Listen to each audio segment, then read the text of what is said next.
పరిశుద్ధ నామమునకు మహిమ కలుగును గాక. హల్లెలూయా, హల్లెలూయా. ప్రభువుని గురించిన చక్కటి సమయాన్ని బట్టి ప్రభువుని స్తుతిస్తున్నాను. మరి ప్రసాద్ పాస్టర్ గారికి, పాస్టర్ గారికి, బాబుకు ఇప్పుడు వచ్చిన దేవుని బిడ్డలకి అందరికీ ప్రభు నామములో నా హృదయపూర్వక శుభాలు వందనాలు తెలియజేసుకుంటాను. దేవునికి స్తోత్రం, సంతోషం. మరి ఒకసారి కొన్ని సంవత్సరాల తర్వాత మీ అందరి మంచికి రావడానికి ప్రభు కృప చూపించడం బట్టి ప్రభుని స్తుతిస్తున్నాను. Praise the lord. పరిశుద్ధ గ్రంథం నుంచి ఒక మాటను చదువుదాం. ఆమోసు గ్రంథం 4వ అధ్యాయము 12వ వచనం చదువుదాం. కాబట్టి ఇశ్రాయేలీయులారా, మీ ఎడల నేను ఇలాగునే చేయుదును గనుక ఇశ్రాయేలీయులారా, మీ దేవుని సన్నిధిని కనబడుటకై సిద్ధపడుడి. చిన్న ప్రార్థన చేసుకు కొంచెం తీసుకెళ్తాను. Praise the Lord. హల్లెలూయా. స్తోత్రం, స్తోత్రం, స్తోత్రం, స్తోత్రం. మహాపరిశుద్ధుడు, మహోన్నతుడైన ప్రియ పరలోకపు తండ్రి, ఘనమైన మీ నామమును బట్టి స్తుతులు స్తోత్రాలు చెల్లిస్తున్నాను ప్రభువా. ఈ చక్కటి సభను బట్టి ప్రభువా నీకు వందనాలు. మరొకసారి మమ్మల్ని కనికరించిన విధానం బట్టి స్తుతిస్తున్నాము నాయన. కనికరించిన నూతన వారమును బట్టి స్తుతిస్తున్నాము తండ్రి.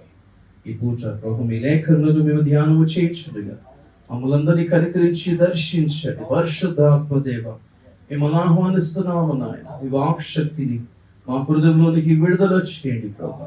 ఈ ధర్మశాస్త్ర గ్రంథముల నుండి ఆశ్చర్యకరమైన సంగతులు మేము చూడగలుగునట్లు మా మనోనేత్ర తెరవండి రాజా. మీ మహిమ గల రాకడకై మమ్మల్ని సిద్ధపరిచి ప్రభువా మీరు మహిమ పొందుమని యేసు పరిశుద్ధ నామములో బ్రతిమలు అడిగి వేడుకుంటున్నాము తండ్రి. ఆమేన్. దేవునికి స్తోత్రం. మీ దేవుని సన్నిధిని కనబడుటకై సిద్ధపడుడి. హల్లెలూయా. ఏం చేయాలంట? దేవుని సన్నిధిని కనబడడానికి సిద్ధపడుతున్నారా? పెళ్ళిళ్ళ కోసం సిద్ధపడతారు, ఉద్యోగ ఇంటర్వ్యూ కోసం సిద్ధపడతాం, పరీక్షల కోసం సిద్ధపడుతున్నాం. ఇంకో వారం పోతే పండగల కోసం సిద్ధపడతాం, ఇంటి సున్నాల కోసం సిద్ధపడతాం, కొత్త బట్టల కోసం సిద్ధపడతాం. అంతేనా? స్థలం ఏదైనా ఉందంటే ఇల్లు కట్టడం కోసం సిద్ధపడతాం. కానీ at the end of the day కాదు, ఎండ్ ఆఫ్ లైఫ్, లోకాన్ని విడిచిపోతున్నప్పుడు, జీవితం ముగించుకుంటున్నప్పుడు ఇంకొక రాజ్యంలో ప్రవేశించాల్సిన అవసరం మనకుంది.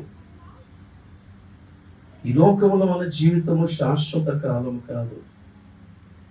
ఎప్పటికైనా ఈ లోకాన్ని విడిచి వెళ్ళిపోవలసిందే.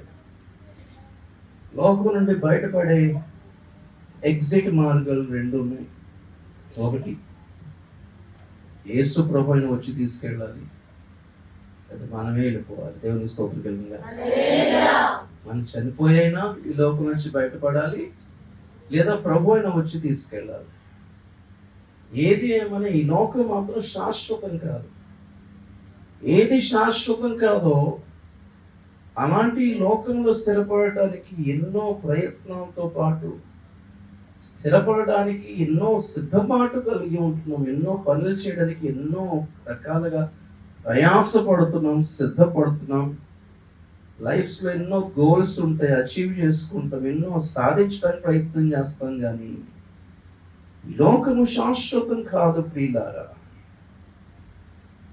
మనం ప్రపంచం యొక్క అంత్య దినాల్లో ఉన్నాము అని బైబిల్ చెప్తుంది. యేసుక్రీస్తు రాకడ దినాల్లో ఉన్నాము అని బైబిల్ చెప్తుంది. మరి బైబిల్ ఎప్పటి నుంచో చెప్తుంది ఆ విషయాలన్నీ కూడా. ఇప్పుడు ఎన్నో వందల వేల సంవత్సరాలుగా రాయబడిన లేఖనాలు అవి. అవన్నీ ఈ దినాల గురించే చెప్తున్నాయనడానికి గ్యారంటీ ఏంటి? కొంచెం తగ్గించాలి. గ్యారంటీ ఏంటి చెప్పండి? బైబిల్లో ఎన్నో వాక్యాలు ఉన్నాయి, అంత్యకాలము అన్నాడు, రాకడ దినాలు అన్నాడు, రెండో రాకడ అన్నాడు. కానీ అవన్నీ ఈ కాలానికి రిలేటెడ్ అని మనం ఎలా చెప్పగలం? బైబిల్లో అయితే ఏ తారీఖులు చెప్పలేదు, డేట్స్ చెప్పలేదు కదా. దేవుని స్తోత్రం, హల్లెలూయా. మరి ఎలా మనం చెప్పగలం?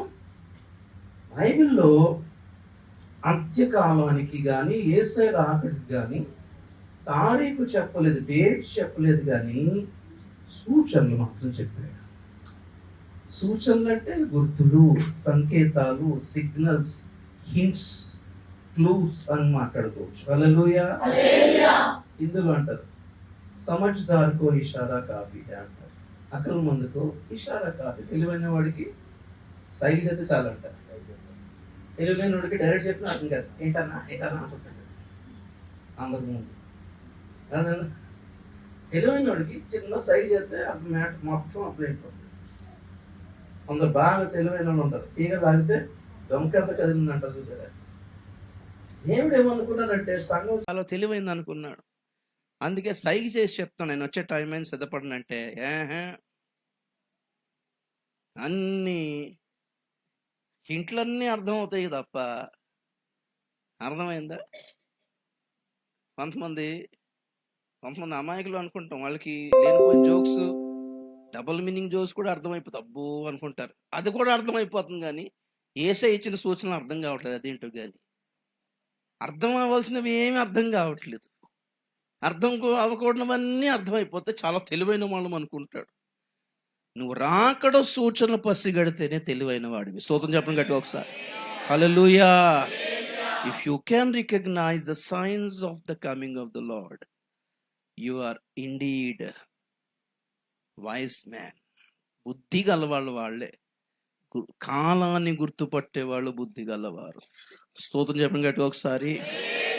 సో ప్రభు రాకడ వచ్చేస్తుంది గనక బైబిల్ చెప్తుంది ప్రభువును ఎదుర్కోవడానికి సిద్ధపడాలి.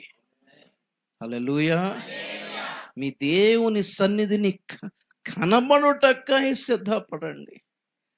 లూకా సువార్త 21:36 చదవండి ఒకసారి. లూకా సువార్త 21:36.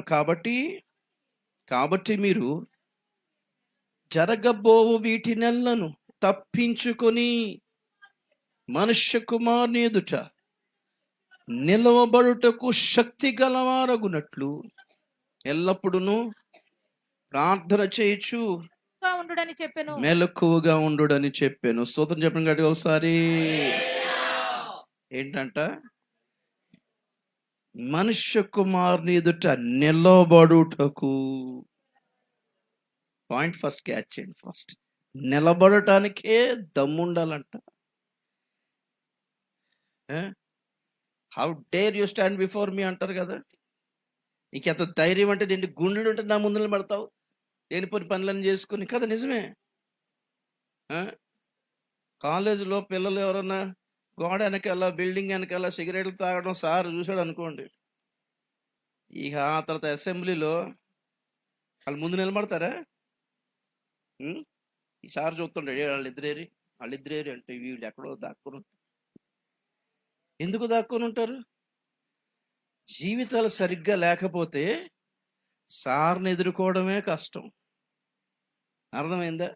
ఒకసారి అంతే, ఎవడో బజార్కి వెళ్తుంటే చర్చి విశ్వాసి చూసాం, గుర్తుపెట్టాను. ఆయన చూసి చూడనట్టుగా వెళ్ళిపోతున్నాడు. అరే ఎప్పుడు బాగానే పలకరిస్తాడు, ఈసారి ఏంటి బండి అటు తిప్పుకుని అటు వెళ్ళిపోతే మేము ఇట్టేసరికి అటే మళ్ళీ ఎదురుగా పడ్డాడు. మన చూసి చూడనట్టుగా అంటే హలో బ్రదర్ అంటే అంటున్నాడు. అదే బాగున్నానంటే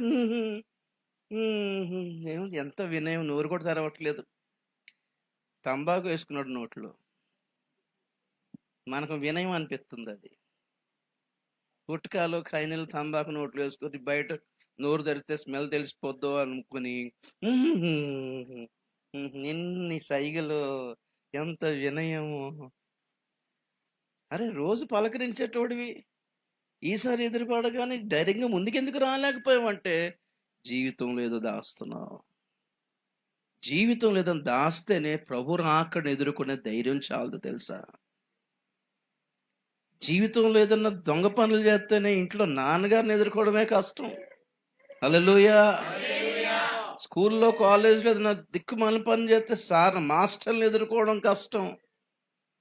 విశ్వాసివై ఉండి సరైన పనులు చేయకపోతే, జీవితంలో ఏదైనా దొంగ పనులు, రహస్య పాపాలు ఏదైనా దాచుకుంటే పాస్టర్ గారిని ఎదుర్కోవడమే కష్టం. అలాంటిది యేసయ్య డైరెక్ట్ వస్తారంటే ఏం మొహం పెట్టుకుని నిలబడతాం చెప్పండి ఒకసారి. అందుకే మన దేవుడు ఎంత మంచోడంటే, నీకు అందుకే ఆ టెన్షన్ లేకుండా ముందే టైమింగ్ ఇస్తున్నా, సిద్ధపడండి అన్నాడు. హల్లెలూయా. దేనికోసం సిద్ధపడండి? ఎలా సిద్ధపడాలి? ఏం చేయాలి అంటే, ఆయన్ని ఎదుర్కోవడానికి, ఆయన్ని ఎదుర్కోవాలి అంటే కావలసినంత ధైర్యం నాకుందా లేదా? మొదటి యోహాను పత్రిక 2వ అధ్యాయం 28వ వచనం చదవండి. మొదటి యోహాను 2:28. కాబట్టి చిన్నపిల్లలారా ఆయన ప్రత్యక్షమగునప్పుడు, నాది కొంచెం ఇంకా వేసి పెట్టినాను. ఆయన ప్రత్యక్షమగునప్పుడు ఆయన రాకడయందు ఆయన ప్రత్యక్షమగునప్పుడు ఆయన రాకడయందు మనము ఆయన ఎదుట సిగ్గుపడక ధైర్యము కలిగి ఉండునట్లు మీరు ఆయన యందు నిలిచి ఉండండి. స్తోత్రం చెప్పండి గట్టి ఒకసారి గట్టిగా. హల్లెలూయా. ఆయన ప్రత్యక్షమైనప్పుడు ఆయన ఎదుట మీరు నిలిచి ఉండునట్లు, సిగ్గుపడక ధైర్యముగా కనబడునట్లు ఆయన యందు నిలిచి ఉండండి. దేవునిలో ఉండండి. ఆ కనెక్షన్ కోల్పోకుండా చూసుకోండి. ఆ రిలేషన్షిప్ కోల్పోకుండా చూసుకోండి. ఆ వ్యాలిడిటీ అయిపోకుండా చూసుకోండి. దేవునికి స్తోత్రం కలుగును గాక. అంతేనా? ఇంకా 3 రోజుల్లో రీఛార్జ్ అయిపోద్ది మంది అన్నప్పుడు మనకు మొదలు పెడతాదండి. మన సిమ్ము మన ఇష్టం ఎప్పుడన్నీ చేసుకుంటాం. వాళ్ళకి ఏంటి? కంపెనీడు ఫోన్ల మీద ఫోన్లు 3 రోజులు ఉంది కదా అంటే అది విందు, అది కంప్యూటర్. అది 3 రోజులు ఉంది కదా అంటే 3 రోజులే ఉంది. అది ఇంగ్లీష్లో, హిందీలో, తెలుగులో, నాకు ఇంకో భాష ఉంది, ఒరియాలో కూడా చంపుతుంది. అది చేసుకోండి రీఛార్జ్ అని. పోనీ ఆగుతుందా? మెసేజ్ పంపిస్తుంది. ఇంగ్లీష్లో, తెలుగులో, హిందీలో పంపిస్తుంది. పోనీ అయిపోయిందా? లేదు. ఎవరికైనా అర్జెంట్ కాల్ చేద్దామంటే అవసరం నుంచి అది మళ్ళీ వస్తుంది. మీకు 3 రోజులు ఫోన్ పడేయాలనిపిస్తుంది.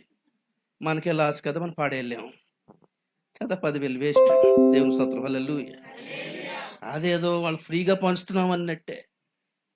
ఫ్రీగా ఇచ్చాడు స్టార్టింగ్లో, తర్వాత 899 అన్నాడు. ఇప్పుడు 1000 రూపాయలు దాటిందంట. సరదా. అంతేనా? ఒక సిమ్ ఉంటుందా అంటే లేదు. మళ్ళీ ఒక సిమ్ కాదు మన ఫోన్లో, 2 సిమ్లు. ఇంట్లో 3 ఉన్నారంటే 6 సిమ్లు. ఆస్తి అంతా రీఛార్జ్ అయితే తినేస్తుంది. గొడవ ఏంటంటే రీఛార్జ్ చేసుకోకపోతే, నేను ఫేస్బుక్ డియాక్టివేట్ చేసినప్పుడు అది అస్సలు ఆప్షన్ ఇవ్వట్లేదు నాకు. మళ్ళీ నెట్లో వెతికిన ఫేస్బుక్ని ఎలా డియాక్టివేట్ చెయ్యాలి. అప్పుడు నాకు ఎంత 5000 ఫ్రెండ్స్ ఫాలోవర్స్ ఉన్నారు. ఎలా డియాక్టివేట్ చేయాలంటే అది అడుగుతుంది, ఎందుకు డియాక్టివేట్ చేస్తున్నావు, నీకేం ప్రాబ్లం వచ్చింది, నువ్వు కట్ చేసేస్తే ఇంతమంది ఫ్రెండ్స్ ఏమైపోతారు, చచ్చిపోతారండి. మరి ఏమైపోతారు వాళ్ళు? ఎలా బతికేది? మా మీద బతుకుతున్నారు పాపం. ఫేస్బుక్లో అయితే వాళ్ళు బతకరు, మేము బతకమా? నాకు తెలియదు. నాకు డియాక్టివేట్ ఆప్షన్ ఎక్కడుందో చూపి అంటే అప్పుడు చూపించింది.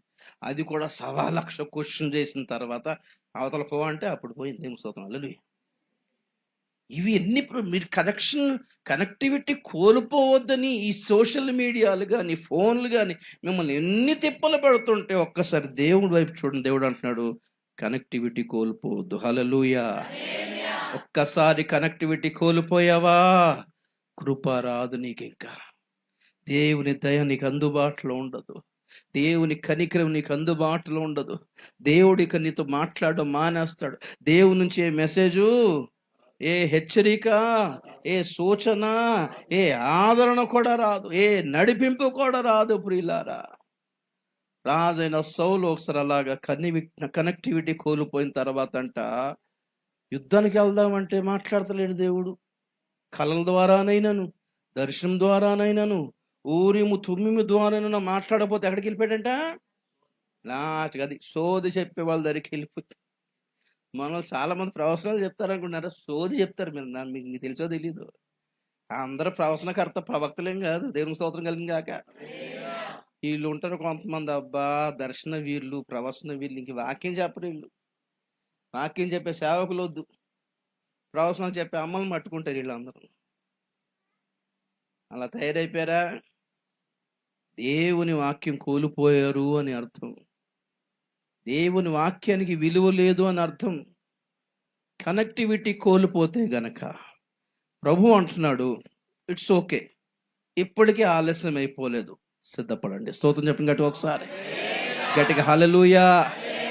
ఇప్పుడు పండగ సీజన్ కదా, డిసెంబర్ పండగ, ఆ తర్వాత క్రిస్మస్, తర్వాత న్యూ ఇయర్, తర్వాత సంక్రాంతి సెలవులు.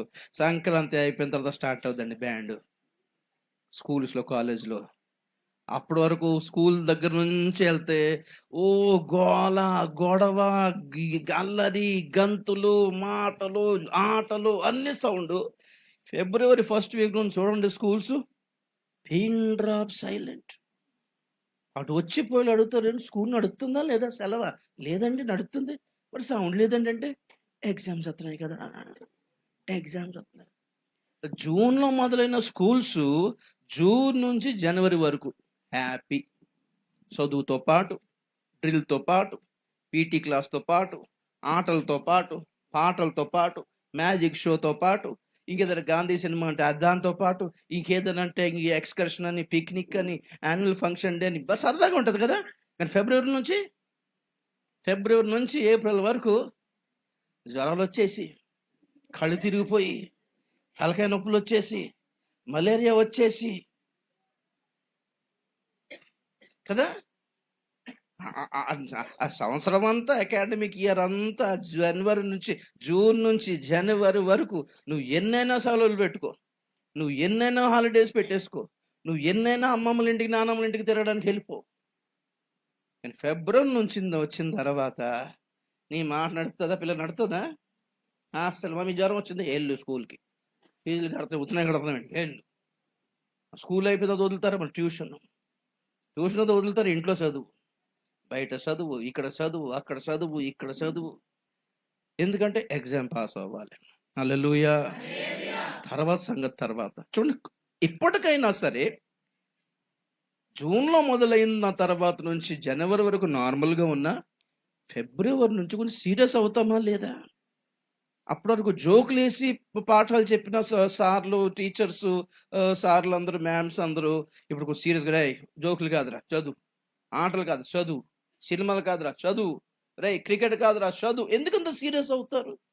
ఎందుకంటే సీరియస్ సిచ్యువేషన్ ఎదుర్కోబోతున్నాం గనక.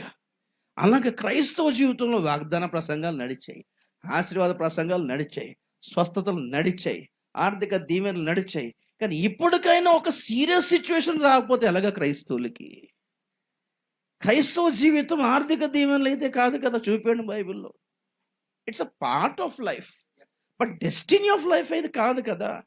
దేవుడు ఉద్యోగాలు ఇచ్చిన గాక, మంచి ఆస్తులు ఇచ్చిన గాక, మంచి గృహాలు ఇచ్చిన గాక, అవసరాలు తీర్చును గాక, వివాహాలు చేయును గాక, స్థిరపరచును గాక. కనుక మన జీవిత గమ్యమేం కాదు, జీవిత లక్ష్యాలేం కాదు, అవసరాలు మాత్రమే.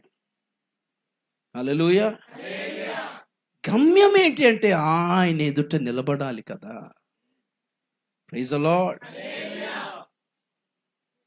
ఆయన రాకడ ఎప్పుడు వస్తుందో తెలియదు, మన పోకడ ఎప్పుడు వస్తుందో తెలియదు. రెండు తెలియనప్పుడు ముందుగా రెడీ అవ్వడం తప్ప కాదు కదండి. ఇప్పుడు చూడండి, మన న్యూస్లో చూశాను, సంక్రాంతి సెలవుల కోసం అంట ఎప్పటి నుంచి రిజర్వేషన్స్ అయిపోయినాయి అంటే యాక్చువల్లీ స్టార్ట్ అవ్వడం కాదు. మనకేం చెప్తానంటే 2 months నుంచి బిఫోర్. అది వీళ్ళు ఉంటారో కొంతమంది రైల్వే ఎంప్లాయీలు, వాళ్ళు మామూలుగా ఉంటారు కదా, ఆ 3-4 months నుంచి రెడీ, సగం తినేసి ఉంటారు వాళ్ళు. సీట్లని ఏం చేస్తున్నారో తెలియదు మనకి. అర్థమైందా? ఒకసారి ఎక్కడికో మీటింగ్కి వెళ్తున్నప్పుడు నాగ్పూర్ స్టేషన్లో ఉన్నాను, మహారాష్ట్ర నాగ్పూర్. అబ్బా, ఇసుకేస్తే రాలని జనం. ఆ ప్లాట్ఫామ్స్ అన్నీ ఫోన్లే. వెయిటింగ్ హాల్కి వెళ్దామంటే ఆ వెయిటింగ్ హాల్లో జనం వేలాడుతూ ఉన్నారు. నేను చూసి ఎక్కడికి వెళ్తున్నారు వీళ్ళందరూ అనుకున్నాను. వాళ్ళు నన్ను చూసి అదే అనుకుని ఉండొచ్చు. లేదు, ఎక్కడ ఇంట్లో కుదరగా ఉండొచ్చు కదా. లేదు, ఊరి మీద తిరుక్కుని ఉంటారు. పిల్ల జల్లలు వేసుకొని ఒక్కొక్కడు ఒక బ్యాగ్ పట్టుకున్నాడా. ఎంతెంత ఉంటాయి మిలిటరీ బ్యాగుల్లాగా, మిలిటరీ పెట్టిల్లాగా వాళ్ళు. నేను ఒక మూల కూర్చొని చూస్తున్నా జనాలందరినీ. కొంతమంది కూల్ డ్రింక్ తాగుతా, టిఫిన్ చేసుకుంటా, ఫోన్లో ఆడుకుంటా సరదా కూర్చున్నారు. ఇంకొకళ్ళు బ్యాగ్ పట్టుకొని చెమట కార్చుకొని, ఇది జనరల్ టికెట్ పట్టుకొని, ఆ ఎండకి దాహానికి ఫ్యామిలీని పట్టుకొని, పిల్ల జల్లని పట్టుకొని, ఏ ట్రైన్ వచ్చినా సార్ సార్ సార్ సార్ టీటీని sir sir sir sir sir family sir sir family sir sir sir అమ్మ సార్ ముసలి సార్ చచ్చిపోతుంది సార్ సీట్స్ జావ్ జావ్ అన్నాడు. ఏమర్థం అవుతుందంటే మొత్తం మీద 2 గ్రూప్స్ ఉన్నాయి అక్కడ. చక్కగా టెన్షన్ లేకుండా గ్రూప్ ఎవరంటే ముందుగా అడ్వాన్స్ బుకింగ్ చేసుకున్న వాళ్ళు. టెన్షన్ పడుతున్న వాళ్ళు ఎవరు? చూద్దాంలే తీరాదు అనుకుంటారు. చూసారా, బోల్డ్ టికెట్లు దొరుకుతాయి. మా మామగారు మా బాబాయ్ గారు అందులోనే పని చేస్తాడు అనుకుంటారు కొంతమంది. ఆ బాబాయ్ కనపడ్డా మామే కనపడ్డా రోజు. అది ఫోన్ చేసినాకో బాబాయ్ అంటే నేను ఉత్తరప్రదేశ్ లక్నోలో ఉన్నానంటాడు. నేను ఉన్నాను చూసుకుంటానన్నావు కదా, చూస్తున్నాను ఇక్కడ ఖాళీలు లేవు. వీళ్ళు ఉంటారండి కొంతమంది. అన్న బుక్ చేసుకున్నావా, టికెట్ చేసుకున్నావా, కష్టం అవుతుంది ఆ టైంలో అంటే మా బాబాయ్ ఉన్నాడు, మా అంకుల్ ఉన్నాడే చూసుకుంటాడు బోర్డులు అంతా. మనంతా రైల్వే కర్మచారి ఆఫీసర్స్ అందరు మనవాళ్ళే. ఇప్పుడు జనరల్ టికెట్లో కూడా 110 మందిలో లైన్లో ఉన్నాడు. ఫ్యామిలీని పట్టుకొని టెన్షన్ పడతా ఎలాగెళ్ళాలి, ఇంతకి ఎక్కిరిసిపోతే కళ్ళు తిరిగి పడితే ఎవరిది బాధ్యత, జేబులో డబ్బులు పరసలు కొట్టేస్తే పరిస్థితి ఏంటి? అరే రేపు తెల్లారి ప్రయాణం అంటే ఈరోజు చేసుకుంటారు ఎవరన్నా బుకింగు? 2 నెలల ముందే చేసుకుంటారు కదా. కొంతమంది ఉంటారు అబ్బా కంగారేం లేదు, దొరుకుతాయి దొరుకుతాయి దొరుకుతాయి దొరుకుతాయి. ఇటు దొరకడు లాస్ట్కి. ఆయన నాడు తిడదామన్నా ఫోన్లో దొరకదు, స్విచ్ ఆఫ్. జాగ్రత్త. రాకడ రేపే అయినా 10 సంవత్సరాల తర్వాత అయినా సిద్ధపడ్డంలో తప్పేం లేదు కదా. గట్టిగా హల్లెలూయా. మన సావు కూడా రేపే కాకపోయినా ఒక 50 సంవత్సరాల తర్వాత అయినా పోని, కానీ ఎలాగ ఉండాలంటే ఎప్పుడైనా రెడీ అన్నట్టు ఉండాలి కదా. నిన్ను ఎదుర్కోవడానికి టికెట్ ఉంది ప్రభువా. హల్లెలూయా. నిన్ను సమాధానంగా ఎదుర్కొని నీ ఎదుట ధైర్యంగా నిలబడే టికెట్లు, పాస్లు, ఆధార్ కార్డులు, అన్ని కాగితాలు, పాస్పోర్ట్, వీసాలన్నీ ఉన్నాయి నాయన అని చెప్పుకునేలాగా ధైర్యము కలిగి ఉందుముగాక. హల్లెలూయా. అర్థమవుతుందా? సో యేసు ప్రభు రాకడలో ఆయన ఎదుట నిలబడటానికి, లూకా సువార్తలో అంటాడు, నిలబడడానికి శక్తి గలవారగునట్లు ప్రార్థన చేస్తూ మెలకుగా ఉండండి. మన ప్రార్థనలు ఏం చేయాలంట? మనకి మెలకువతనం కలుగు చేయాలి. నిద్రపోయి చేయకూడదు. అన్నీ చూసుకుంటే ఆయన చూసుకుంటాడు, మీకేం కంగారు లేదు. ఆయన ప్రియులు నిద్రించుచుండగా నిద్రపోయి చూడొస్తారు భోజనాలు వస్తాయేమో. అలాంటి కొటేషన్ మీద ఆధారపడొద్దు. దేవునికి స్తోత్రం. నిద్రించుచుండగా అంటే నువ్వు పని చేయొద్దని కాదు, కంగారు పడొద్దని. స్తోత్రం చెప్పండి ఒకసారి. కలవరం పడి బీపీ షుగర్లు తెచ్చుకోకు. పని చేయి, దేవుని మీద ఆధారపడు, న్యాయమైన పని చేయి. దేవుడు కష్టార్జితాన్ని దీవిస్తాడు తప్ప మూల కూర్చుంటే దీవిస్తాను అనలేదు. దేవునికి స్తోత్రం చెప్పండి ఒకసారి. యెహోవా యందు భయభక్తులు గలవాడు ఈలాగు ఆశీర్వదించబడును అన్నాడు. నీ కష్టార్జిత ఫలం అనుభవిస్తా. ఎవరో తినేరు, అప్పులందరూ కొట్టుకెళ్ళిపోరు. సాధించే దేవునికి భయపడి సంపాదించు. మోసం చేసి ఎదుటోళ్ళని కూల్చేసి ముంచేసి సంపాదించుకో. దేవునికి భయపడి న్యాయంగా సంపాదించు. తక్కువైనా నీకు సరిపోయేలా చేస్తాడు. హల్లెలూయా. కంగారు పడి గిమ్మిక్స్ ప్లే చేసి తంత్రాలు కుతంత్రాలు చేయొద్దు అని అర్థం. తన ప్రియులు రిలాక్స్ అవుతుండగా దేవుడు అనుగ్రహించగలిగిన దేవుడు. దేవునికి స్తోత్రం. అలాగా ప్రార్థన చేయొచ్చు, మెలకువగా ఉండండి. ప్రార్థనలో మనకి ఆ మెలకువతనం, ఆ జాగ్రత్త కలుగ చేయాలి, అలర్ట్నెస్ కలుగ చేయాలి. టైం సెన్స్ మనకు ఉండాలి, సీజన్ సెన్స్ మనకు ఉండాలి. దేవునికి స్తోత్రం. మనం ఎలా నిద్రపోతామంటే ఫోన్లో జేబు కొట్టేసాం, మనకు తెలియదు. అర్థమైందా? క్షేమ కుట్టినా కొంతమంది నిద్రపోతారండి. నేను నిద్రపోతే ఒక్కదేమో పక్క రూమ్లో తిరుగుతున్నా, నాకు నిద్ర పట్టదు. అంత వింటాను సెన్స్ అంటది. ఎక్కడంటే పక్క రూమ్లో. ఇక ఉంటారు కొంతమంది ఒళ్ళంతా దోమలు కుట్టేసి రక్తం తాగేసి బతుకుతున్నా, అవి కూడా బతకాలే కదా అన్నట్టు ఉంటారు కొంతమంది. మనం ఇవ్వకపోతే ఎవరిస్తారు దానికి బ్లడ్? అసలు కొట్టుకోరు కూడా. స్పర్శ లేని బ్రతుకు. దోమలు కొడుతున్నా స్పర్శ లేదు, చీమలు కొడుతున్నా స్పర్శ లేదు. ఎక్కడో ఒకసారి నిలబడితే ఇలాగే ఈ ముళ్ళు గుచ్చుకుంటున్నాయి స్టేజ్ మీద. గుండు సూదులు పెడతారు చూసారు మీరు? వాళ్ళు మామూలు వాళ్ళు కదా. స్టేజ్ల మీద కార్పెట్లు లేకుండా గూడ్సులు పెడితే కానీ మా కాళ్ళ కింద పెడుతున్నాం, అర్థం కాదు. నేను చూస్తున్నాను తర్వాత నాకు కనబడతలేదు.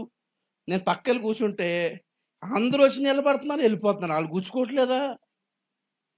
వాళ్ళకి ముళ్ళు గుచ్చుకోదు, వాక్యం కూడా గుచ్చుకోదు. కొంచెం సెన్సిటివ్గా ఉందాం. హల్లెలూయా. కొంచెం సున్నితత్వంగా ఉందాం. దేవుడు మాట్లాడుతున్నప్పుడు గుచ్చుకొనును గాక. హల్లెలూయా.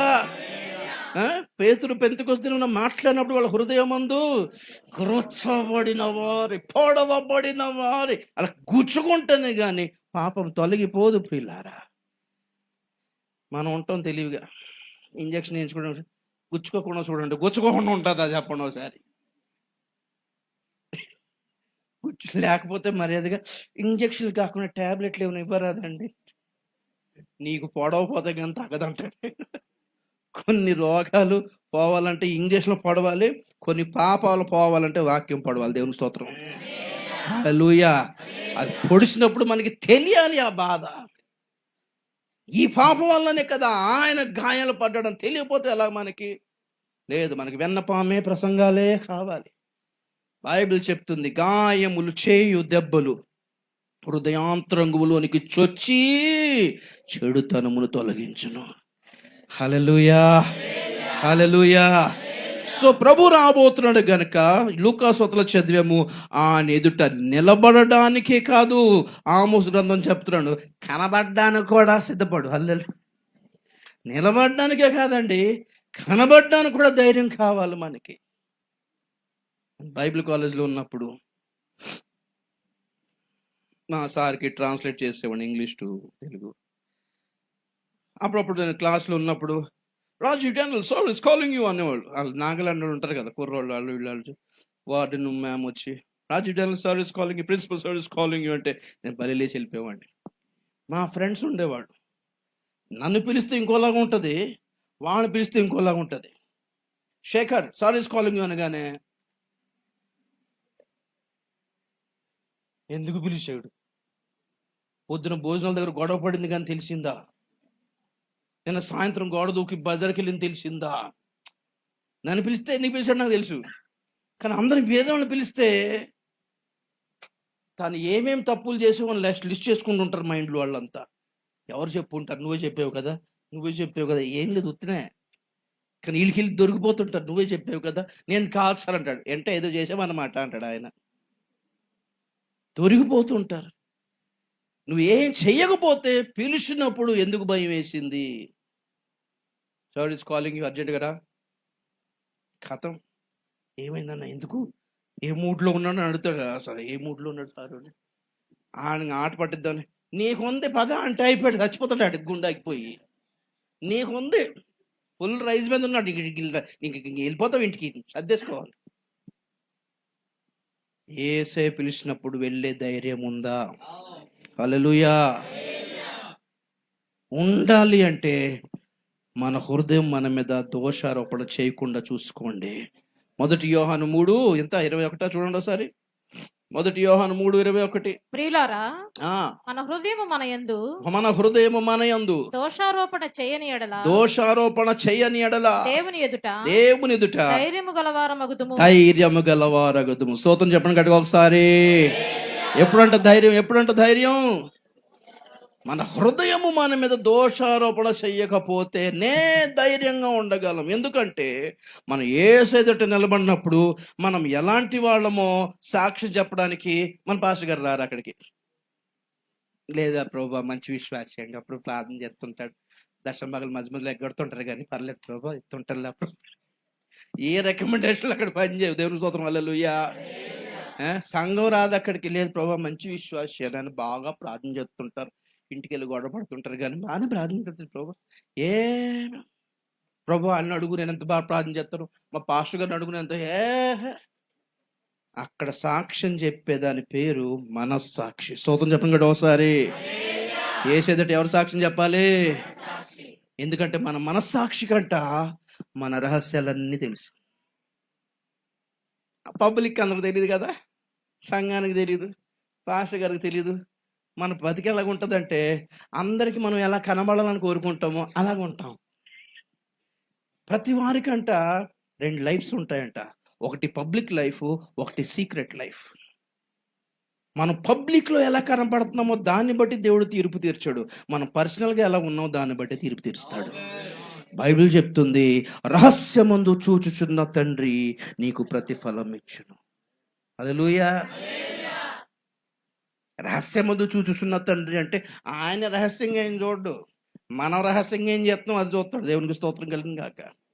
కాబట్టి పబ్లిక్ అంత భక్తులుగా ఉండొచ్చు, పబ్లిక్గా న్యాయంగా ఉండొచ్చు, కానీ ఒంటరిగా ఉన్నప్పుడు ఎలాగా? అందుకే అంటారు పెద్దలు నేర్పారు మనకి, నలుగురిలో ఉన్నప్పుడు మాటలు, ఒంటరిగా ఉన్నప్పుడు తలంపులు జాగ్రత్త. స్తోత్రం చెప్పండి ఒకసారి. అంతే కదా.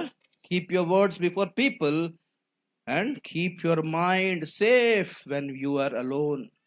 ఒంటరిగా ఉన్నప్పుడు మైండ్ జాగ్రత్త, తలంపులు జాగ్రత్త, ఆలోచనలు జాగ్రత్త, కళలు జాగ్రత్త, శుద్ధీకరించుకుంటూ ఉందురుగాక. హల్లెలూయా. కాబట్టి అంతరంగిక జీవితం పరిశుద్ధంగా ఉంటే, యోహాను పత్రికలో అంటున్నాడు, ఆయన ఎదుట మనం నిలబడినప్పుడు మన హృదయము ఏ దోషాలు బయట పెట్టకుండా చూసుకోండి మీరు. హల్లెలూయా. మనస్సాక్షి చిప్పు తీసి ఆయన డివైస్లో పెట్టి డిస్ప్లే ఆన్ చేసాడా, మన అమ్మ నాన్న పాస్టర్ గారు సంఘం ఫ్రెండ్స్ అందరూ నిలబడి ఉంటారు అక్కడ, అందరి ముందు పబ్లిక్ డిస్ప్లే. ప్రభు అది ఆపేనా అంటే ఆపడు. నీకు టైం ఇచ్చినప్పుడు ఎందుకు డిలీట్ చేయలేదు? దేవుని స్తోత్రం. హల్లెలూయా. హల్లెలూయా. పొద్దున్న లేస్తే అంట పిల్లలకంట, పొద్దున్న లేచి భయపెట్టే విషయం ఏంటంటే పేపర్లో వచ్చే రిజల్ట్స్ కాదంట, తెల్లారు లెగ్గానే ఫోన్ కనబడపోతూ ఉంటుంది. టెన్షన్ అంటండి. ఫోన్ ఇది తల కింద పెట్టాను, ఇప్పుడు మంచం చూసేస్తాడు, మొత్తం వెతికే. ఫోన్ కాస్త డాడీ చేతిలో ఉందనుకో, అది గుండెకి చచ్చిపోతాడు.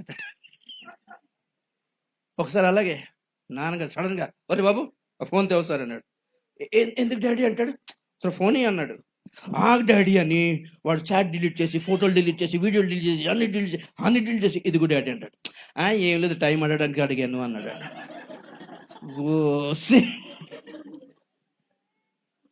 ముందే చెప్పాలి డాడీ టైం అడగడానికి, అన్ని డిలీట్ చేసి పడేసాడు. ఏమేమి ఉన్నాయి ఫోన్లో? వాళ్ళ ఫోన్లకి 116 లాక్లు ఉంటాయి తెలుసా మీకు? ఏముంటాయి? ఎస్బీఐ బ్యాంక్ కూడా అన్ని లాకులు ఉండవు, బీరువా కూడా అన్ని లాకులు ఉండవు. ఈ ఫోన్ జాగ్రత్త. ఒకడంతే, షాప్కి వెళ్ళి అన్న ఫోను లాక్ పడిపోయిందంట. ప్యాటర్న్ లాగా ఉంటుంది చూసారా, కుక్క గీకినట్టే గీకుతారు. ఆడు మర్చిపోయాడు, పెట్టింది పెట్టి మర్చిపోయాడు. ఈ షాప్కి వెళ్ళి లాక్ తీవా అంటే ట్రై చేసి ఏం లాక్ పెట్టావన్నా, అణుబాంబు రహస్యాలు కానీ దాచిపెట్టావా ఇందులో అని అడిగాడు. పాకిస్తాన్తో డీలింగ్ చేస్తున్నాం ఏంటి? అదేం లేదన్న. మరి అన్ని లాకులు పెట్టేవి ఏంటి? ఎక్కడ పిల్లలు ముట్టేటి మాయం చేస్తారేమో చిన్న సింపుల్ లాక్ పెట్టుకుంటారు, అన్ని లాకులు పెట్టేయండి. జాగ్రత్త. నీ మనస్సాక్షి సాక్ష్యం చెప్పినప్పుడు ఏసైకి నీ లాకులతో పెన్నులతో పని లేదు. హల్లెలూయా. అన్నీ ఓపెన్ అయిపోవడమే. మరి ఎందుకంత బాధపడాలి, ఎందుకంత భయపడాలని సిద్ధపడుదురుగాక. శుద్ధి చేసుకుందురుగాక, కడుక్కుందుముగాక, మనస్సాక్షిని నిర్మలముగా ఉంచుకుందుముగాక, ఆయన ఎదుట ధైర్యముగా నిలబడదుముగాక. హల్లెలూయా. 3 విషయాలు చెప్పి ముగిస్తాను. ఆయన ఎదుట మనం నిలబడినప్పుడు ఆయన మనలో ఏం చూడాలని కోరుకుంటున్నాడు. ఆదికాండం 7:1. యెహోవా, ఈ తరము వారిలో నీవే నా ఎదుట నీతిమంతుడవై ఉండుట ఈ తరము వారిలో నీవే నా ఎదుట నీతిమంతుడవై ఉండుట నాకు నేను చూచితిని గనక నీవును నీ ఇంటి వారును నీ ఇంటి వారును ఓడలో ప్రవేశించుడి. స్తోత్రం చెప్పండి ఒకసారి. జాగ్రత్త. ఓడ కట్టినా నోవహు కూడా టికెట్ పెట్టుకోవాల్సి వచ్చింది కదా. నోవహు ఓడ కట్టినా ఎంట్రీ రావాలంటే ఎవరు పర్మిషన్ ఉండాలి? అది మరి నోవహు ఎంత మంచి డాడీ అండి. ఆ తరము వారిలో మామూలుగా నీతి అంటే ఏంటో మీకు అర్థం కావాలంటే ఆ కంపారిజన్ చూడండి ఒక్కసారి. ఆ తరము ఎలాంటి తరము? బైబిల్ కొన్ని తరాల గురించి రాస్తాడు. మూర్ఖులకు చెడ్డ తరము వారు, వ్యభిచారులైన చెడ్డ తరం వారు, మూర్ఖులైన తరం వారు, మూర్ఖులకు ఈ తరము వారికి వేరైపోమంటాడు. యేసును హింసించి సిలువేసిన దుష్ట తరము అంటాడు. యెహోవానైనను యెహోవా ఇశ్రాయేలుకి చేసిన కార్యములనైనను ఎరుగని తరం అంటాడు. ఆ నోవహు కాలం అలాగుండేది. దేవుడు తెలియని తరం. ఎవరిని పడితే వాళ్ళని వివాహాలు చేసుకుని వ్యభిచారులైన తరం అది. తినుచు త్రాగుచు తందలాడడం తప్ప జీవితానికి ఒక పర్పస్ లేని తరం. ఎందుకు బతుకున్నామో తెలియని తరం. జీవితానికి ఒక లక్ష్యము లేని తరము. కుక్కలు పందులు బతుకున్నట్టుగా వేస్ట్గా బతుకుతున్న తరం అదంతా. ఎందుకు బతుకున్నామంటే సావు రాలేదు కాబట్టి. ఎందుకు బతుకుతున్నామంటే పుట్టాము కాబట్టి. ఇంకేం లేదా లైఫ్లో? లక్ష్యం లేదా? మన ఇంట్లో చూడలేదు, ఇక్కడ చూడండి. ఏదైనా వేస్ట్ వస్తువు ఎవరు ఉందా? ప్రతిది పనికొచ్చేదే కదా. అంతే కదా. ఇది ఆకులైనా దినమంతా నీకు పచ్చగా ఒక అలంకరణ ఇచ్చి సాయంత్రం వాడిపోద్ది. దానికి ఒక పర్పస్ ఉంది. ఈ ఫ్యాన్కి ఒక పర్పస్ ఉంది, ఈ కార్పెట్కి ఒక పర్పస్ ఉంది, ఒక తీగ ఒక పర్పస్ ఉంది, లాస్ట్కి వాష్రూమ్లో ఉంటే లెట్రిన్ కడిగే బ్రష్కి అయినా ఒక పర్పస్ ఉంది లైఫ్కి. మనమే ఎందుకు బతుకుతున్నాం తెలియకుండా బతుకుతున్నారు చాలామంది. అంటాను నయ పైసకు మన జీవితాలు పనికిరావు కానీ దేవుడు మాత్రం ఆరోగ్యం ఇవ్వాలి, స్వస్థత ఇవ్వాలి, ఆర్థిక దీవెన ఇవ్వాలి, ఇల్లు కట్టి పెట్టాలి, అన్నీ చేసి పెట్టాలి. మనకు దాసుడై ఉన్నాడా దేవుడు? ప్రభు నువ్వు చేస్తానన్నావు చెయ్యి అంటే అలాగే బాబాయ్ చేస్తానయ్యా. మన ప్రార్థన అలాగే ఉంటాయంటే దేవునికి డిమాండ్. మళ్ళీ దేవుడు ఏదో మనకు అప్పు ఉన్నట్టు. జీవితాలు పనికిరావు. ఒక సమాజానికి పనికి వచ్చింది లేదు, ఒక దేశానికి పనికి వచ్చింది లేదు, ఒక కుటుంబానికి పనికి వచ్చింది లేదు, ఒక సంఘానికి పనికి వచ్చింది, ఒక దేవునికి పనికి వచ్చింది లేదు జీవితంగా. దేవుడు అన్నీ దీవించి పెట్టాలి. ఎందుకు చెప్పండి ఒకసారి. పువ్వు కాయకపోతే ఫలం ఫలించకపోతే మనమే ఆ చెట్టు కొట్టేస్తాం, పెరడులో ఉన్న చెట్టు. దేవుడిని కాపాడుకోవాలంటే నువ్వు ఫలించుదువుగాక కదండి. మంచి ఒక గులాబీ పువ్వు పూసిందంటే ఆ మొక్కని ఎంత జాగ్రత్త కాపాడుకుంటాడు కొంతమంది అమ్మలక్కలు కదా. ఒక మంచి కూర మొక్క అయినా, ఒక కొత్తిమీర మొక్క అయినా సరే జాగ్రత్త వచ్చిందంటే దాన్ని కంచేసి ఆవులు తినేయకుండా, మేకలు తినేయకుండా మనమే ఎంత జాగ్రత్త కాపాడుకుంటాం. ఇంటి వెనకాల ఒక మామిడి చెట్టు పెట్టుకున్నారా, జాయిన్ చెట్టు పెట్టుకున్నారా, ఎంత జాగ్రత్త కాపాడుకుంటారు దాన్ని. ఫలించే చెట్టుని మీరు ఎంత జాగ్రత్త కాపాడుకుంటారో, మీరు ఫలిస్తే ఏ కీడు రాకుండా దేవుడే చూసుకుంటాడు. ఏ ప్రమాదంలో పడిపోకుండా, ఏ కీడులో పడిపోకుండా, ఏ జంతువులు మిమ్మల్ని తినేయకుండా, ఏ దెయ్యాలు మిమ్మల్ని డిస్టర్బ్ చేయకుండా దేవుడు మిమ్మల్ని కాపాడాలనుకుంటే దేవునికి పనికొచ్చేలా బతుకుదుముగాక. హల్లెలూయా. ఆ తరము వారు అంత దుష్టులై తినడం, త్రాగడం, పెళ్లి చేసుకోవడం, పెళ్లికి ఇవ్వబడడం, విడాకులు చేసుకోవడం, మళ్ళీ పెళ్లి, మళ్ళీ విడాకులు, మళ్ళీ పెళ్లి, లైఫ్ అంతా జల్సాకి వాడేసుకుంటుంటే ఆ తరం వారు అందరినీ నాశనం చేయాలని దేవుడు అనుకుంటుంటే ఎందుకు మరి దేవుని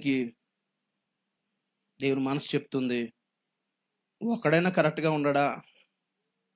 వివేకము కలిగి దేవుని వెతుకు వారు ఎవరైనా కలరేమో అని దేవుడు పరలోకం నుండి భూమిని నరులను చూచుచున్నాడంట. ఒకడైనా ఉన్నాడేమో కాపాడుకుంటారని. ఆయన డెసిషన్ తీసుకునే ముందు జాగ్రత్తగా ఆలోచించి తీసుకుంటాడు. స్తోత్రం చెప్పండి ఒకసారి. అలా వెతకగా నోవహు ఆ తరము వారిలో నీతిమంతునిగా కనబడ్డాడు. హల్లెలూయా, హల్లెలూయా. అటువంటి వ్యభిచార తరములో, అటువంటి కాముకులున్న తరములో, అటువంటి దుష్టులున్న తరములో, తాగుబోతులున్న తరములో, జల్సాలకి అలవాటు పడిన ఆ తరములో తన కుమారులను ఎలా కాపాడుకున్నాడు గాని ఆ కుమారుల కొరకు 3 కోడలను ఎలా సంపాదించాడు, అది గొప్ప తండ్రి యొక్క లక్షణం. దేవునికి స్తోత్రం. ఎంత న్యాయమైన ఫ్యామిలీ తెలుసా అది. తన కుటుంబాన్ని కాపాడుకున్న ఒక మంచి తండ్రి కథ నోవహు. నోవహు తప్ప ఎవరితో దేవుడు మాట్లాడలేదు. డాడీ వెళ్ళిపోయి కట్టేస్తున్నాడు ఓడ. కొడుకు అడుగుతున్నాడు, ఏంటిది డాడీ?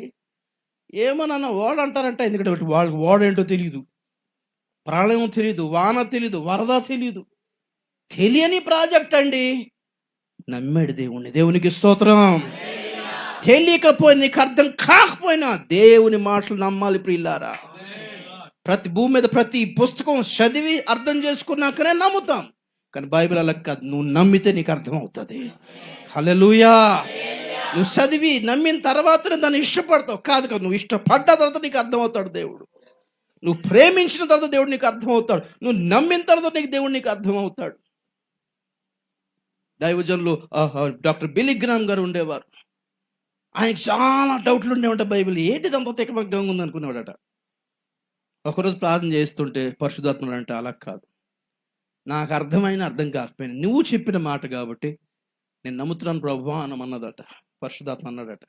వెంటనే అన్నాడు, ప్రభువా I believe you, I trust you. నాకు అర్థమైన అర్థం కాకపోయినా నా చిన్న మెదడుతో నిన్నేం అర్థం చేసుకోగలను, పెద్దోడివి. చిన్నపిల్లలు నాన్నగారు చేసే పనులకు అర్థం అవుతాయా? అర్థం అవ్వదు. అలా చిన్నపిల్లోని ప్రభువా, but I trust my dad. మా నాన్నగారైనా నేను నమ్ముతున్నాను ప్రభువా అన్నాడట. ఆ రోజు నుంచి ఒక క్లారిటీ వచ్చిందంటండి. ఎంత స్పష్టంగా బైబిల్ అర్థమయ్యేదో అంత స్పష్టంగా 10 నిమిషాల వాక్యం చెప్పగానే 100,000 కొద్ది ఆత్మ రక్షించబడేవంట. స్తోత్రం చెప్పండి కూడా ఒకసారి గట్టిగా. హల్లెలూయా. నీవు నమ్మిన యెడల దేవుని మహిమను చూచెదవు. స్తోత్రం చెప్పండి కూడా ఒకసారి. హల్లెలూయా. నోవహు దేవుని ఎదుట ఆ దుష్ట తరము వారిలో నీతిమంతుడిగా కనిపించాడు కాబట్టి రాబోయే ప్రళయం నుంచి కాపాడే ఓడలో ప్రవేశం. నోవహు రెడీ, ఓడ రెడీ, ఫ్యామిలీ చూస్తున్నారు. ఏంటి నోవహు, ఎవరు రాలేదు హెల్ప్ చేయడానికి? లేదు ప్రభు. ఒక్కడే చేసావా? ఫ్యామిలీ ఉండేవారు ప్రభు వెనకాల. సరే, నీ ఒక్కడివి నీతిమంతుడిగా కనిపించావు కాబట్టి ఓడలో ప్రవేశించు అంటే నోవహు కదలతలేదు. టైం అవుతుంది నోవహు, పద లోపలికి అంటే ఫ్యామిలీ ప్రభు. ఫ్యామిలీ ఏంటి?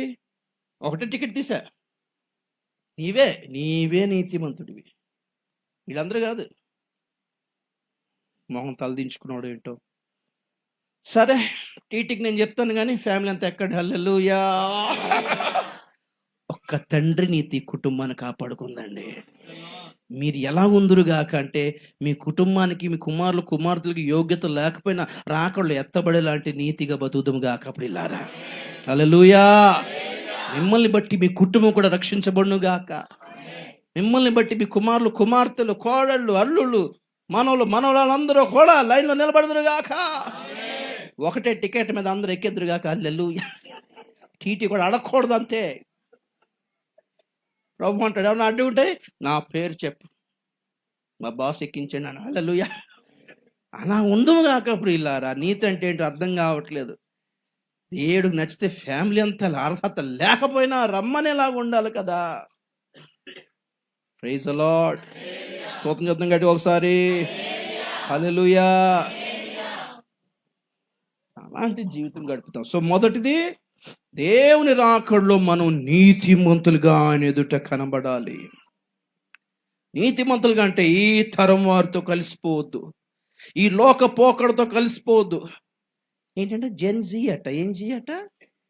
జెన్జీ, ఆల్ఫా మేల్, ఏదో ఏంటండి అదంతా? ఏం జనరేషన్ అండి ఇది? 6G అట, 5G అంట, 4G అంట. అని తెలిసిన జీ ఒకటే, గాడ్. దేవుని స్తోత్రం. హల్లెలూయా. వీఆర్ గాడ్స్ పీపుల్ అంతే. హల్లెలూయా. హల్లెలూయా. పరిశుద్ధమైన జనము అన్నాడు. హోలీ జనరేషన్ అండి. Praise the lord. ఏర్పరచబడిన వంశం, రాజులని యాజక సమూహము, పరిశుద్ధ జనమును, దేవుని సొత్తైన ప్రజలు. మన జనరేషన్ ఎలాగా వేరే జనరేషన్ మన దేవునికి స్తోత్రం. హల్లెలూయా. మన తరం వేరు, మన గ్రూప్ వేరు, మన స్టాండర్డ్స్ వేరు. ప్రభు అంటున్నాడు, ఈ లోక మర్యాదలు అనుసరింపకండి. అంటే father's day, mother's day, brother day, sister day, women's day, valentine day, rose day, cake day, birthday, death day, rapture day, judgement day, 3-4 దేవుని స్తోత్రం. హల్లెలూయా. అర్థమైందా? గుర్తుపెట్టుకోవాల్సింది ఒకటి, నువ్వు పుట్టినరోజు ఒకటి చాలా గొప్ప రోజు అంట. రెండోది, నువ్వు ఎందుకు పుట్టావో నీకు తెలిసిన రోజు చాలా గొప్పదంట. Hallelujah. The day you are born is the greatest day, and when you realise why you are born, that is the special day. Praise the Lord. ఎందుకు పుట్టావో తెలిసిన రోజున బర్త్డే కంటే గొప్పది అది అసలు. హల్లెలూయా. ఎవరు అన్నారు, ఇన్ని వేల మంది, 100 కోట్ల మంది భూమి మీద ఉంటుండగా ఎక్స్ట్రా జనాభా లాగా ఎందుకు మనం పుట్టాం? ఎంత మంది ద్వారా జరగంది నీ ద్వారా ఏదో దేవుడు చేయాలనుకుంటున్నాడు కాబట్టి. హల్లెలూయా. వీళ్ళందరిలో కాదయ్యా, నువ్వు వెళ్ళి ఏదైనా చేయని దేవుడు మిమ్మల్ని పంపించాడని అర్థం. దేవునికి స్తోత్రం. బిడ్డ పుట్టినరోజా? ఫస్ట్ బర్త్డేనా? ఎవరు బిడ్డ? మనవరాలు. ఏది పాప? ఏది? ఇదర్ హై అబ్బా ఏంజెల్. హల్లెలూయా. ప్రభు రాకడ ఆలస్యం అయితే భవిష్యత్తుకైన తరాలు మిగిలి ఉంటే దేవునికి స్తోత్రం కలిగాక ఆ పాపం దేవుడు తన మహిమ కొరకు నిలబెట్టుకును గాక. హల్లెలూయా. గొప్ప విషయం భూమి మీద పుట్టాము. అంతకంటే గొప్ప విషయం ఎందుకు పుట్టామో తెలుసుకోవడం. అంతకంటే గొప్ప విషయం దేవుని రాజ్యంలో పుట్టడం. దేవునికి స్తోత్రం. Praise the lord. యేసయ్య కడుపులో పుట్టడం ప్రియులారా, రక్షణ దినం. చాలా గొప్ప దినం అది. లోకం అంతా నాశనం అయిపోద్దేమో కానీ మనము ward members. Praise the lord. ఇప్పుడు కాపాడబడాలంటే ఏ ఓడకి వెళ్ళాలండి? దగ్గరలో సముద్రం కూడా లేదు నాయన అంటున్నారా కొంతమంది. హైదరాబాద్కి ఎప్పుడు మునగదు, ఎందుకంటే సముద్రం లేదు కాబట్టి. అయినా ముంచేస్తున్నాడు దేవుడు, జాగ్రత్త. చెన్నై మునిగిందంటే సముద్రం ఉంది, ముంబై మునిగిందంటే సముద్రం ఉంది. హైదరాబాద్ ఎందుకు మునుగుతుంది? ఈ బెంగళూరు ఎందుకు మునుగుతుంది? అటు అటు అటు అటు అటు అస్సాం ఎందుకు మునుగుతుంది? ఈ సిక్కిం, ఉన్న హిమాచల్ ప్రదేశ్, ఇవన్నీ సముద్రం లేవు. అక్కడ వాళ్ళ నదులు పాయలయ్యే ఆ లంకల్లో కూడా ఇల్లు కట్టుకున్నారంటే ఎందుకు కట్టుకున్నారంటే అసలు వరదొచ్చి మునిగి ఆప్షన్స్ లేవు అక్కడ. తమ తమ తమ తమ జ్ఞానం మీద, అండ్ మరి ముఖ్యంగా అక్కడున్న దేవతల మీద వాళ్ళకి ఎంత నమ్మకం అంటే అవి హ్యాండ్ ఇచ్చేసినాయి లాస్ట్ మూమెంట్లో. మరి ఊరు చూస్తున్నారా వీడియోలు? బిగ్ బాస్లు, జబర్దస్త్లు కాకుండా, ఇండియన్ ఐడల్ లాంటివి కాకుండా, అర్థమైందా? ఇవి మునిగిపోయి చూస్తూ ఉండండి. హల్లెలూయా. అర్థమైందా? హల్లెలూయా. మునిగిపోకుండా కాపాడిది ఓడ ఒక్కటే. ఆ ఓడ పేరు సంఘం. కుటుంబంతో సహా సంఘంలో గొత్తురుగాక, బాప్తిస్మం తీసుకుందురుగాక, జీవ గ్రంథంలో పేర్లు రిజిస్టర్ అవునుగాక. హల్లెలూయా. నీతంటే అదే.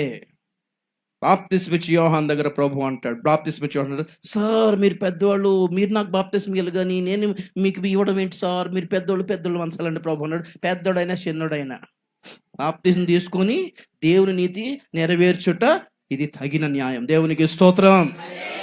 చదువుకున్నాడు అని, చదువు లేనోడు అని, జ్ఞానంతుడని, అగ్రకులొస్తాడు అని, తక్కువకులొస్తాడు అని, ఇండియా అని, అమెరికా అని తేడా లేదంతే. ఏ కులంలో పడతాయండి? సత్యనారాయణకి వెళ్ళడమే రక్షణే హైలైట్. హల్లెలూయా. బాప్తిజం తీసుకొని సంఘంలో చేర్చబడితేనే బతికి బయటపడతాం. దేవునికి స్తోత్రం. సో మొదటి విషయం, ఈ తరం వారిలో నీతిమంతులుగా కనబడడానికి సిద్ధపడదుముగాక. హల్లెలూయా. రెండో వాక్యం చూద్దామా?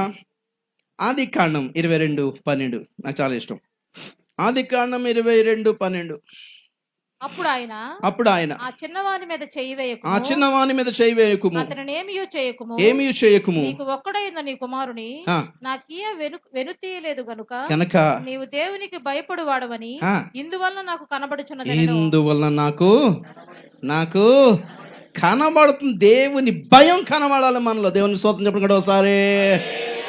ఏంటి భయం అంటే ఎలా ఉంటది? దేవుడి కన్నా కొమ్ములు కూరలు గోళ్ళు ఉన్నాయా, రక్కెత్తాడు మొత్తం రక్తం తాగేస్తాడు అన్నట్టు. భయం అంటే జడుచుకోమని కాదు, భయం అంటే రెస్పెక్ట్ ఇమ్మని. హల్లెలూయా. క్లాస్ రూమ్లో టీచర్ లేకపోతే ఎలాగుంటది? గోల, అల్లరి, కేకలు, సినిమా పాటలు, దరువులు, డప్పులు, ఈడ ఆ బెంచ్ మీద ఆడి ఈ బెంచ్ మీద, ఇక్కడ ఆడుకుడు పోర్లు, ఈడి కాగితాలు ఇసిరి, ఇటు పెంచులు ఇసిరి, అక్కడ పిల్లలు లాగి పోతకలే గందరగోళం ఉంటుంది కదా. మాస్టర్ అంటే కొంచెం నెమ్మదిగా ఉంటారు కానీ జోక్స్ వేసుకుంటుంటారు, నార్మల్గా ఉంటారు. అదే ప్రిన్సిపల్ గారు వచ్చారనుకో, ఐసీయూ వార్డులా ఉంటుంది అది. ఉన్నామా లేమా నేనెవరిని అన్నట్టే ఉంటారు. అర్థమైంది? ప్రిన్సిపల్ వచ్చి క్వశ్చన్ అడిగాడు అనుకో, దాక్కుండి పోతాం కిందకి. అంతేనా? ప్రిన్సిపల్ గారు వస్తే ఆ భయం వేరు. దాన్ని డ్యూ రెస్పెక్ట్ అంటారు. ఏమంటారు? వారికి చెందాల్సిన గౌరవం అది. హల్లెలూయా, హల్లెలూయా. మరి ఎక్కడ దేవుని సన్నిధి ఉంటుందో అక్కడ మరి ప్రిన్సిపల్ గారికి ఉండాల్సిన గౌరవం ఒకటైతే, మరి స్థానిక పాస్టర్ గారు ఉన్నారనుకోండి, చాలా ప్రేమిస్తారు కాబట్టి పర్వాలేదు. అదే పెద్ద సేవకులు ఉన్న దైవజనులు వస్తే, అమ్మో సేవకులు మేమే వేసిన గారి దగ్గర గజగజలాడిపోయాం. అరే అబ్బా అంటే అటుంటే పారిపోయేవాడు. ఎందుకు పిలిచాడో మాకు అర్థం కాక. అని ఒకసారి చెప్పేటాడు. అర్థం కాకపోతే సాయంత్రం మనమే ఎగ్జాంపుల్, ఆ రోజు పూట వర్తమానంలో ఒక అబ్బాయి ఉన్నాడు అని మొదలు పెడతాడు. అంతే, కథం. మనమే ఎగ్జాంపుల్స్ క్రియేట్ చేస్తాం ఆయనకి. అలాంటి గొప్ప దైవజనులు సురేష్ లాంటి వాళ్ళు అంటే, డేవిడ్ అయ్యి అంటే భయం వేసేసేది. కోపడతారని కాదు కానీ వాళ్ళ దగ్గర తేడాగా ఉండద్దు అంతే. బటన్స్ పెట్టేమా లేదా, జుట్టు కరెక్ట్గా ఉందా లేదా, కరెక్ట్గా ఉన్నానా లేదా. ఒక అబ్బాయి అక్కడ పాట పాడుతున్నాడు, ఇతరుగా చిట్టీలు ఇచ్చి, నేను పాడాలి మీటింగ్లో, నేను ఇది ఎప్పుడు పాడు సంఘంలో. మీటింగ్ అనేసరికి నోట్స్ పట్టుకుని వచ్చి ఏ అని పాడేస్తున్నాడు. దేవుడు లేచి నిలబడి వాడిని కింద పైకి చూసి, ఆ నోట్స్ చూసి, నోట్స్లో ఏమేమి ఉన్నాయి మొత్తం చూసి, అమ్మో ఏమిటా స్కానింగ్.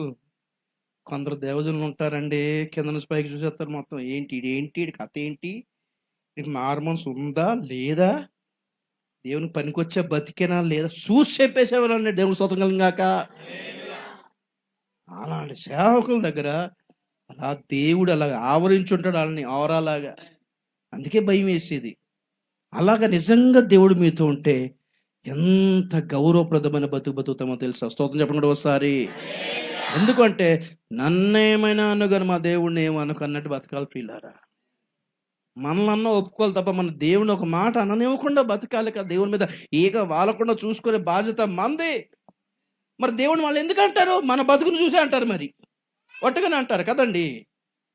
మన బ్రతికి ఎలా ఉండాలంటే మన దేవునికి ఎదుటి వాళ్ళు గౌరవించేలాగా ఉండాలి. హల్లెలూయా. మనం చూసిన వాళ్ళు మీరు గొప్పవాళ్ళు కాదయ్యా, మీ దేవుడు గొప్పవాడనేలాగా ఉండాలి. దేవునికి స్తోత్రం. మనుషులు మీ సత్కార్యములను చూచి మీ దేవుని మహిమపరచునట్టుగా మీ దీపములు వెలుగుచుండనీయుడి అంటాడు. అది ఒక మాదిరికరమైన జీవితం. ఇక్కడ పాయింట్ ఏంటంటే, అబ్రహామును దేవుడు పరీక్షించడానికి ప్రయత్నం చేశాడు, పరీక్షించాడు కూడా, వచ్చేసాడు. నీకున్న ఒక్కగానొక్క కుమారుడు, నీవు ప్రేమించు ఇస్సాకును నాకు మామూలుగా కాదులే దహన బలిగా అర్పించేమన్నాడు. ఎలా ఉంటుంది అనుకుంటారు? వెంటనే కాదు, పొద్దునే ప్రభు వచ్చి, అబ్రహామా ఆఫీస్కి రా మాట్లాడాలి, ఇప్పుడేరా అంటే తెల్లారి 10 గంటలు, ఇప్పుడేరా 4 గంటలు లేచి అక్కడ కొంతమంది వెంటనే చెప్పరు మ్యాటరు. సార్ రమ్మన్నారంట, ఆగు పని ఉందాడు. ఎందుకు రమ్మన్నాడు చెప్తాన్నా కూడా బాగుంటుందంటే ఆగు అక్కడే. కొంతమంది మామూలుగా అంత మ్యాటర్ అయ్యేటప్పటికి గుండె ఉండదు ఇంకా. బీపీలు షుగర్లు వస్తున్నాయి, రావు. ఎప్పుడుకో కానీ రా కూర్చో. కొడుకు ఎలాగ ఉన్నాడు? బాగున్నాడు ప్రభు. ఏదో చేశాడా? వాడిని తీసుకొని మోరియా దేశానికి వెళ్ళు. ఏమైనా మీటింగా ప్రభు? బయలుదేరుతాను కానీ ఒకటే టికెట్ పెట్టుకో. ఇద్దరం కదా వెళ్ళేది, ఒకటే టికెట్, రిటర్న్ టికెట్ ఒకటే. ఏంటి ప్రభు? అక్కడికి వెళ్తా చెప్తానంట. మోరియా దేశానికి వెళ్ళి ఆ కొండ ఎక్కు, అక్కడ బలి ఇచ్చే కుమారుని. ఓ సంతేనా ప్రభు, ఇంకేదో అనుకున్నా, నేను భయపడ్డాను. వా, ఇప్పుడు దేవుడు షాకు. ఇంకేదనంటే బాగుండు అనుకోవాలి కానీ ఈయనేమన్నాడు అబ్రాహం, కొడుకు నీవిచ్చిన కొడుకు నీకేవడం కంటే అంతకంటే గొప్ప ఏంటి ప్రభువా? హల్లెలూయా. నా కొడుకు బ్రతుకు మూలంగా కదే కాదు, సావు మూలంగానైనాను సరే నీకు మహిమకరంగా ఉన్నదంటే అంతకంటే ఇంకేంటి ప్రభు? పద అంటే దేవుడు షాకు, దూతల షాకు, పరలోకం షాకు. వెళ్ళిపోతున్నాడు. సీరియస్గా తీసుకుని వెళ్ళిపోయి కొండ ఎక్కేసి కట్టెలు పేర్చేసి దూతలు అంటారు, ప్రభువా ఆపు నాయన, చంపేసేలాగున్నాడు నాయన అంటే సాగు. నాకు కూడా కంగారు, ఆగు నాయన. దేవుని కంగారు పెట్టిన విశ్వాసం అది. స్తోత్రం చెప్పండి కదా ఒకసారి. హల్లెలూయా. పడుకోబెట్టేశాడు, కాళ్ళు చేతులు కట్టేశాడు, కత్తి ఎత్తేసాడు వేసినాంలో. అప్పుడు దూతలు, ప్రభా చచ్చిపోయాడా చచ్చిపోయాడా.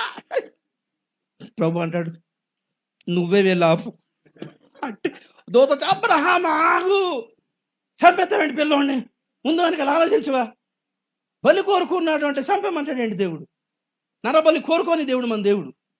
రక్తాలు తాగని వాడు మన దేవుడు. రక్తం కార్చేవాడు కదా మన దేవుడు. ఆలోచించవా అంటే దేవుడు అడిగాడు కదా, ఆలోచన చేయడం బాగోదని. వామ్మో, ఇందువలన నువ్వు దేవునికి భయపడేవాడు అని నాకు అర్థమైంది. హల్లెలూయా. అర్థమవడం కాదు, కనబడింది అయ్యా. ఏంటక్కడ భయం? భయం కనపడలేదు, ప్రేమ కనిపించిందండి. నా కొడుకు కంటే నిన్నే ప్రేమిస్తున్నాను ప్రభువా. హల్లెలూయా. నా ప్రేమంతా నీకే ప్రభువా, నా త్యాగం అంతా నీకే ప్రభువా, నా బ్రతుకు నా చావు నీకే ప్రభువా. రాసి చేతన్న ఈ జీవితం అంతా నీకోసం ప్రభువా, నీకంటే ఎక్కువేంటి ప్రభువా. Love has the fear of God. దేవుని ప్రేమలో దైవ భయం ఉంటుంది బ్రదర్ సిస్టర్. హల్లెలూయా. ఉందా మరి? దేవునికి ఏదైనా ఇవ్వగలిగిన మనసు నీకుంటే దైవ భయం నీలో కనబడుతుంది దేవునికి. Praise the Lord. హల్లెలూయా. ఇందువలన నీవు దేవునికి భయపడువాడు నాకు అర్థమవుతుంది. ఏం విశ్వాసం అది? దైవ భయముతో కూడిన విశ్వాసం, దైవ ప్రేమతో కూడిన, దైవ భయముతో కూడిన ప్రేమ అది, దైవ భయముతో కూడిన త్యాగం అది, బలి అది. కుటుంబాన్ని కంటే, కుమారుని కంటే, తన ప్రాణం కంటే నువ్వే ఎక్కువలే ప్రభువా. హల్లెలూయా. హల్లెలూయా. బిడ్డలు లేని వాళ్ళం మేము కాము, నింద తొలగించే చాలు ప్రభువా, తీసుకో బిడ్డని అన్న. అదే ప్రార్థన చేసింది కదా, ఈ బిడ్డ నా దగ్గర ఉండక్కర్లేదు ప్రభువా, నన్ను తల్లిని చెయ్యి చాలు. హల్లెలూయా. తల్లిని చెయ్యి, బిడ్డ నీకే. పాలు మానేసిన వెంటనే నీకు అప్పగించేస్తాననగా అంటే పాలు మానేసిన తర్వాత కదా, పాలు మాన్పించేలా అప్పగించేసిందంట. నింద తొలగించిన దేవునికి నువ్వేం చేస్తున్నావు? ఒక మాట చెప్పు ఒకసారి. నలుగురు నీ తల పైకెత్తిన దేవునికి ఏం చేస్తున్నావు ఒకసారి చెప్పు ఒకసారి. ప్రేమిస్తున్నావా దేవుణ్ణి? ఏది మరి? విశ్వాసం గల వాళ్ళైనా ఏది మరి? త్యాగం కలిగిన వాళ్ళైనా ఏది మరి? అవి ఉంటే అదే దైవ భయం, దేవుని భయమే. Praise the lord. దేవుని భయమే జ్ఞానమునకు ఆరంభం అంటాడు. అందుకే the fear of God is the beginning of wisdom. దైవ భయమే దైవ జ్ఞానం ప్రియులారా, దైవ ప్రేమ ప్రియులారా. రాకడలో మనలో ఆ భయము, ఆ రెస్పెక్ట్, దేవుని పట్ల ఆ గౌరవం చూడాలని దేవుడు కోరుకుంటున్నాడు. మరి ఉందా? ఉంటే గనక దేవుని కోసం ఏ త్యాగమైన చేయడానికి రెడీ. దేవునికి స్తోత్రం. మన కుటుంబాన్ని మించి, మన బంధుమిత్రులు మించి, ఈ లోకాన్ని మించి అయి ఉండాలి మనకి దేవుడు. అది మన దేవునికి మన హృదయంలో ఇచ్చే పొజిషన్ ఆ రేంజ్ లో ఉండాలి. దేవునికి స్తోత్రం చెప్పండి ఒకసారి. చివరిగా దానియేలు గ్రంథం 1వ అధ్యాయం. Praise the lord. దానియేలు గ్రంథం 1వ అధ్యాయం 14-15 చదవండి ఒకసారి. అందుకతడు ఈ విషయములో వారి మాటకు సమ్మతించి 10 దినముల వరకు వారిని పరీక్షించెను. 10 దినములు పరీక్షించెను. 10 దినములైన పిమ్మట వారి ముఖములు రాజు భోజనము భుజించు బాలురందరి ముఖముల కంటే సౌందర్యముగాను కళగాను కనబడగా. చాలు చాలు చాలు. దేవునికి స్తోత్రం. 19-20 చదవండి. అదే రాజు వారితో మాట్లాడగా వారందరిలో దానియేలు, హనన్య, మిషాయేలు, అజర్యా వంటి వారెవరునూ కనబడలేదు గనక వారే రాజు సముఖమున నిలిచిరి. రాజు వీరి యొద్ద విచారణ చేయగా జ్ఞాన వివేకముల సంబంధమైన ప్రతి విషయములో వీరు తన రాజ్యమందు అంతట నుండి శకునగాండ్ర కంటెను గారడీ విద్య గల వారందరి కంటెను 10 అంతలు శ్రేష్ఠులని తెలియబడెను. హల్లెలూయా. 10 పరీక్షలు ఎక్స్ట్రా పెట్టగా వాళ్ళు అక్కడ గెలిచారట. వెనకాల బ్యాక్గ్రౌండ్ అంతా ఎప్పుడో ఎక్కడది బ్యాక్లు ఎక్కడో ఉండిపోయారు. వెనకాల టాప్ 10లో నిలిచారు. స్తోత్రం చెప్పండి ఒకసారి. టాప్ 4. దేవునికి స్తోత్రం. హల్లెలూయా. రాజు నపుంసకుడు గాని, ఇక్కడ జ్ఞానవంతులు గాని, బబులోనియులు గాని, రాజు గాని దానియేలు, హనన్య, అజర్యా, మిషాయేలు వంటి వారెవరో కనబడలేదు. ఇతరులందరి కంటే వారు సౌందర్యముగాను కళగాను జ్ఞాన వివేకములు గలవారుగాను కనబడ్డారంటే రాజుకి. దేనిని బట్టి? స్తోత్రం చెప్పండి ఒకసారి. ఎంఏ పిహెచ్డి చేసిన దాన్ని బట్టి కాదు. ఎంబీఏ చేసిన దాన్ని బట్టి ఏం కాదు. ఫారెన్ వెళ్ళి ఆక్స్ఫర్డ్ యూనివర్సిటీలు చదువుకున్న దాన్ని బట్టి కానీ, క్యాంబ్రిడ్జ్ యూనివర్సిటీ చదువుకున్న దాన్ని బట్టి కాదు. తాము అపవిత్రం అయిపోకుండా కాపాడుకున్నాడు కనుక. స్తోత్రం చెప్పండి కూడా ఒకసారి.